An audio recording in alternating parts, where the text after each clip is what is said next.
Every country on earth at the moment is reforming public education. There are two reasons for it. The first of them is economic. People are trying to work out, how do we educate our children to take their place in the economies of the 21st century? How do we do that? Given that we can't anticipate what the economy will look like at the end of next week, as the recent turmoil is demonstrating. How do we do that? The second, though, is cultural. Every country on earth is trying to figure out, how do we educate our children so they have a sense of cultural identity and so that we can pass on the cultural genes of our communities while being part of the process of globalization. How do we square that circle?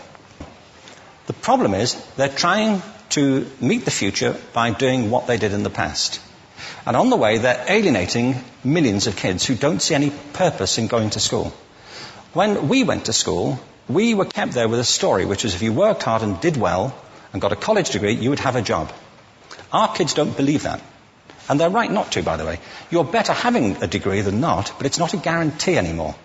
And particularly not if the route to it marginalizes most of the things that you think are important about yourself. Some people say we have to raise standards as if this is a breakthrough. You know, like, really, yes, we should. Why would you lower them? You know, I haven't come across an argument that persuades me of lowering them. But raising them, of course we should raise them. The problem is that the current system of education was designed and conceived and structured for a different age. It was conceived in the intellectual culture of the Enlightenment and in the economic circumstances of the Industrial Revolution. Before the middle of the 19th century, there were no systems of public education. Not really. I mean, you could get educated by Jesuits, you know, if you had the money.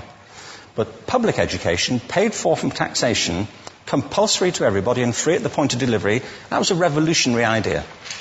And many people objected to it. They said it's not possible for many street kids, working class children, to benefit from public education. They're incapable of learning to read and write, and why are we spending time on this? So there's also built into it a whole series of assumptions about social structure and capacity. It was driven by an economic imperative of the time, but running right through it was an intellectual model of the mind, which was essentially the Enlightenment view of intelligence. That real intelligence consists in the capacity for a certain type of deductive reasoning and a knowledge of the classics originally, what we come to think of as academic ability. And this is deep in the gene pool of public education, that there are really two types of people, academic and non-academic, smart people and non-smart people. And the consequence of that is that many brilliant people think they're not, because they've been judged against this particular view of the mind.